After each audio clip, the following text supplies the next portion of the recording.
हम अभी जमीन अधिग्रहण का भी काम कर रहे हैं। देखिए कुछ कष्ट तो होता ही है। मैं अभी मेरे को रिपोर्ट मिला पिछले एक सप्ताह पहले कि तारापुर में मेरा भी घर है और मेरे घर के भी सीढ़ी को तोड़ने का काम प्रशासन कर रहा है। इसलिए किसी का भी जमीन निजी है तब तो कोई दिक्कत नहीं, लेकिन यदि सरकारी जमीन पर घर बना है उसको ध्वस्त होना ही होगा, उसको कोई बचा नहीं। क्योंकि जनता की अपेक्षा है सुंदर बिहार बनाना है, विकसित बिहार बनाना है और भारत के प्रधानमंत्री नरेंद्र मोदी जी और नीतीश कुमार के सपनों को साकार करना है। अब तो सारी फैक्ट्रियों को बिहार लाना है। अभी आपको जानकर खुशी होगी, लोग पूछते हैं कि कहां फैक्ट्री लग रहा है। मैं बताना चाहता हूं, हमने टारगेट किया है कि 20 नवंबर 2026 तक बिहार में 5 लाख करोड़ रुपए का इन्वेस्टमेंट सिर्फ बिहार की धरती पर कराने का काम करेंगे। और आप सोचिए 1,36,000 करोड़ रुपया पीरपैंती में अभी पावर प्लांट लग रहे हैं 36,000 करोड़ का।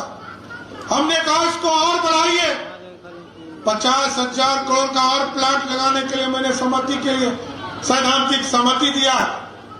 इसी तरह क्योंकि बिहार का इंफ्रास्ट्रक्चर, बिहार में बिजली का उत्पादन और अभी जो गंगा जी से पानी हम ले जाएंगे उसको सोलर युक्त करेंगे और सोलर युक्त करके पंप स्टोरेज करके उससे भी बिजली उत्पादन करेंगे। और जो आपके घरों पर, क्योंकि 125 यूनिट बिजली अभी हम मुफ्त देते हैं, लेकिन हम ये व्यवस्था करना चाहते हैं कल सरकार की जरूरत आपको नहीं पड़े और हम ये व्यवस्था खड़ा करें कि हम सबके घरों पर 1 किलोवाट सोलर युक्त बिजली आपके घरों पर हम लगाएं, जिससे कि आपके घरों में 125 यूनिट बिजली अभी मुफ्त मिलता है और जैसे ही सोलर युक्त बिजली आपके घरों पर लग जाएगा तो आपको 150 यूनिट आपके घरों को बिजली मिलना शुरू हो जाएगा।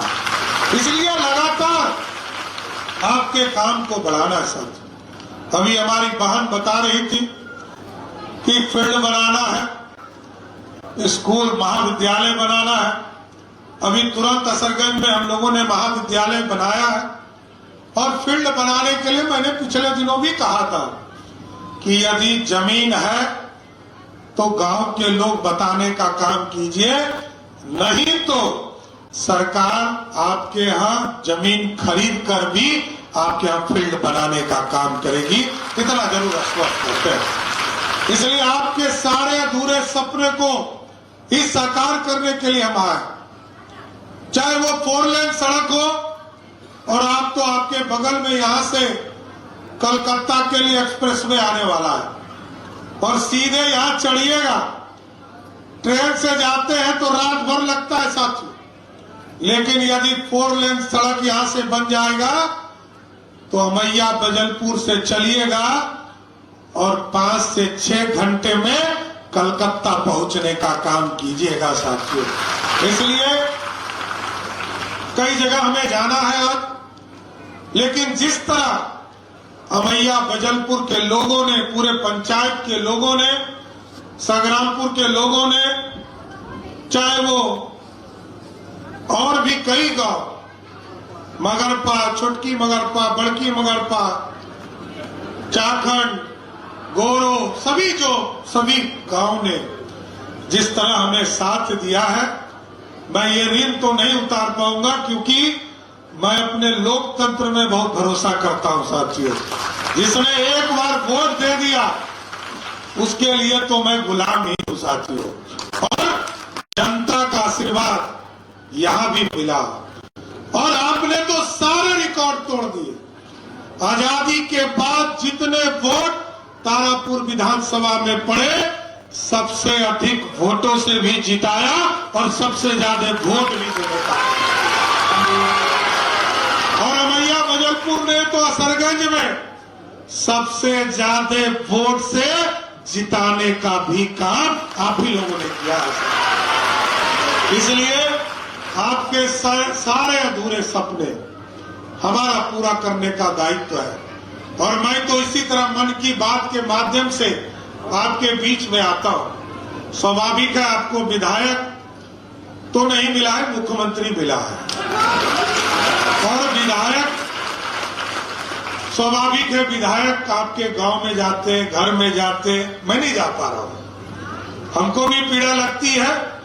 लेकिन बिहार के लोगों ने मोदी जी और नीतीश जी पर भरोसा करके 202 सीट दिया है, तो बिहार को सुंदर बनाने का काम भी ये तारापुर का बेटा ही करने वाला है।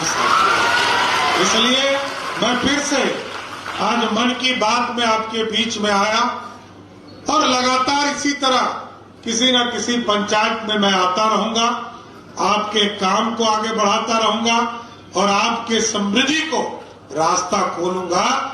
और जैसे ही जमीन उपलब्ध हो जाएगा साथियों, यहाँ फैक्ट्री भी लगना शुरू हो जाएगा।